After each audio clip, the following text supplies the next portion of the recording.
To Navata TV top 10 bulletin news కి స్వాగతం. నేను మీ పావని.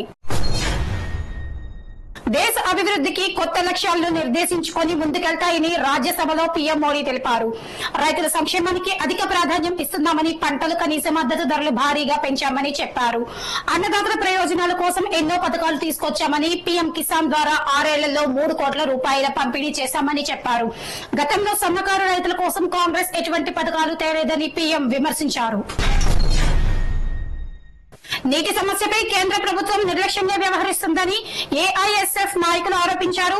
ఏఐఎస్ఎఫ్ హయత్ నగర్, అబ్దుల్లాపూర్ మెట్ మండలాలు నాయకులు మాట్లాడుతూ కేంద్ర ప్రభుత్వం ఈ రోజు నిరసిస్తూ విద్యార్థి సంఘాల ఐక్య కార్యాచరణ సమితి ఆధ్వర్యంలో ఈ నెలలో జరిగిన విద్యా సంస్థల బంద్ కు పిలుపునిచ్చారు. దీనికి సంబంధించిన పోస్టర్ ను వారు ఆవిష్కరించారు. దీనిలో నాయకులు వంశీ, అరుణ్, వెంకటేష్, ఉపేందర్, బన్నీ, వరుణ్, భాను ఉన్నారు. పేదరికంపై పోరులో వచ్చే 5 ఏళ్లు కీలకమని ప్రధాని మోదీ అన్నారు. సమిష్టి కృషితో ఈ పోరులో దేశ ప్రజలు విజయం సాధిస్తారని ధీమా వ్యక్తం చేశారు. 10 ఏళ్ల అనుభవంతో ఈ విషయం చెప్తున్నానని మోదీ పేర్కొన్నారు. భారత్ 3వ అతిపెద్ద ఆర్థిక దేశంగా అవతరించిన రోజున ఆ ప్రభావం ప్రజల జీవితాలపై ఉంటుందన్నారు. వికసిత భారత్, ఆత్మ నిర్భర్ భారత్ కోసం చేస్తున్న కృషికి మద్దతుగా ప్రజలు తమను 3వసారి గెలిపించారన్నారు. మద్యం తాగి వాహనాలు నడిపిన వారికి న్యాయస్థానం జైలు శిక్ష విధించింది. పటాన్చెరు ట్రాఫిక్ సిబ్బంది నిర్వహించిన డ్రంక్ అండ్ డ్రైవ్ తనిఖీలో మద్యం తాగి వాహనాలు నడుపుతూ 12 మంది పట్టుబడ్డారు. వీరిని సంగారెడ్డి కోర్టుకు తరలించగా ఒకరికి 2 రోజులు, ఇద్దరికి 1 రోజు జైల్లో శిక్ష, 9 మందికి 2,000 రూపాయల చొప్పున జరిమానాను న్యాయమూర్తి విధించారు. కాకినాడ జిల్లాలో 3వ రోజు డిప్యూటీ సీఎం పవన్ కళ్యాణ్ పర్యటన కొనసాగుతోంది. ఉప్పాడ సముద్ర తీరంలో కోతకు గురవుతున్న ప్రాంతాన్ని ఆయన పరిశీలిస్తున్నారు. తుఫాను పరిస్థితులపై ఫోటో గ్యాలరీని పరిశీలించారు. సాయంత్రం పిఠాపురంలో వారాహి సభలో పవన్ పాల్గొననున్నారు. ఈ సభలో డిప్యూటీ సీఎం హోదాలో ఆయన ఇచ్చే ప్రసంగంపై సర్వత్రా ఆసక్తి నెలకొంది. ఆంధ్రప్రదేశ్ అనుమతి లేని నాసిరకం విత్తనాలు విక్రయిస్తే కఠిన చర్యలు తీసుకోవాలని సీఎం చంద్రబాబు ఆదేశించారు. ఖరీఫ్ సీజన్ కార్యాచరణపై అధికారులతో ఆయన సమీక్ష నిర్వహించారు. రాష్ట్ర వ్యాప్తంగా పంటల సాగులో ఇబ్బందులు తలెత్తకుండా చర్యలు తీసుకోవాలన్నారు.